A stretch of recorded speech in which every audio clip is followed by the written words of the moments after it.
amores, tudo bem com vocês? Hoje, terça-feira, dia 4 de agosto de 2020, iniciamos mais um semestre, não é isso? E a nossa primeira aula de geografia, tá? Então vamos lá. Nós vamos tratar, né, nesses dois bimestres, né? Ou melhor, nesse bimestre, agosto, setembro, 2 meses, nós vamos continuar falando acerca do crescimento das cidades no Brasil, tá? E a gente analisando, deixa eu mostrar aqui para vocês, ó, tá? Analisando aqui essa imagem que tá lá na página 2 do livrinho de geografia, tá certo? A gente vê então uma área, né? A gente pode analisar isso aqui, né? Áreas desmatadas, tá? Na floresta amazônica, né? Isso em Manaus, tá certo? E aí a gente pensa, como é que essas imagens elas foram obtidas, né? É cada vez mais usado, né? Drones, satélites, né? Que nos trazem, né? Imagens que antes a gente só imaginava, né? Ou que chegava pra gente com um maior espaço de tempo, né? Demorava para chegar até a gente, né? Então hoje a gente já tem acesso a isso, né? Mais fácil, né? E graças à tecnologia, tá certo? Então, o uso de imagens de satélites, fotografias aéreas tem sido cada vez mais difundido no cotidiano pelos meios de comunicação, aplicativos de localização, entre outros, né? E no contexto do ensino de geografia é importante essas imagens captadas, né? Por esses instrumentos, né? Isso porque isso vai facilitar, né, para nós leitores e estudantes, né? Interpretar e analisar, né, interpretar, conhecer, né, esses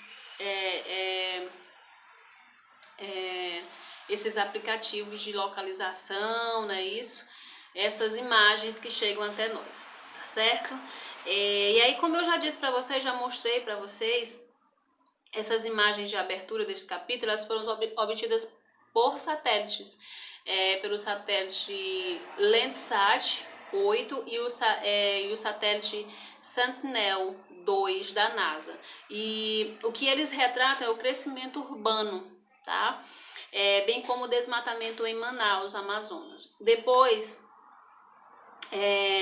de acordo com Paniza e Fonseca de 2011, ele vem nos falar que recursos visuais, como fotografias aéreas e imagens de satélite, exigem um estudo analítico, cumprindo os seguintes passos. Primeiro, a identificação. Segundo, os processos mentais. E terceiro, a fotointerpretação.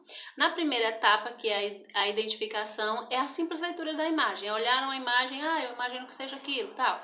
Então, o usuário faz quase que intuitivamente uma correlação entre o que se observa na imagem e a realidade conhecida. Na segunda etapa, que é os processos mentais, junta-se o dedutivo com o intuitivo, com base no campo visual, né? Isso nos permite investigar ou projetar essa imagem. E o terceiro passo, que é a fotointerpretação, o leitor ele correlaciona os elementos da imagem e elabora hipóteses interpretativas, tá? Então, lá na nossa página 2, continuando aqui o nosso estudo, a gente vai falar do crescimento das cidades no Brasil. Dá continuidade porque a gente já falou sobre isso, né? Então, conforme nós já estudamos, as cidades no Brasil eles têm diferentes origens, né? Cada uma delas se desenvolve de acordo com as suas próprias atividades, né? Ou seja, dependendo do seu potencial econômico. Também essas cidades elas apresentam problemas ambientais que vão variar conforme suas características naturais, conforme o relevo, conforme o clima, a proximidade dos oceanos entre outros. Então, neste capítulo, nós vamos estudar outro aspecto importante das cidades brasileiras, que é o quê? O crescimento acelerado, que predominou em muitas delas, muitas delas no século passado, mas que ainda acontece no século XXI, porém com intensidade, em geral, bem menor. Tá? E aí vocês vão observar as imagens de satélite a seguir. E como eu já disse, elas mostram a cidade de Manaus, capital do Amazonas, em duas datas distintas. Tá?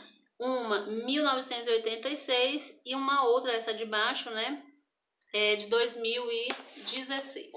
Tá? E como atividade para casa, vocês vão fazer as perguntas interpretativas, né? Que é lá na nossa troca de ideias, tá bem? Então, apenas a página 3 do livro de geografia, tá ok?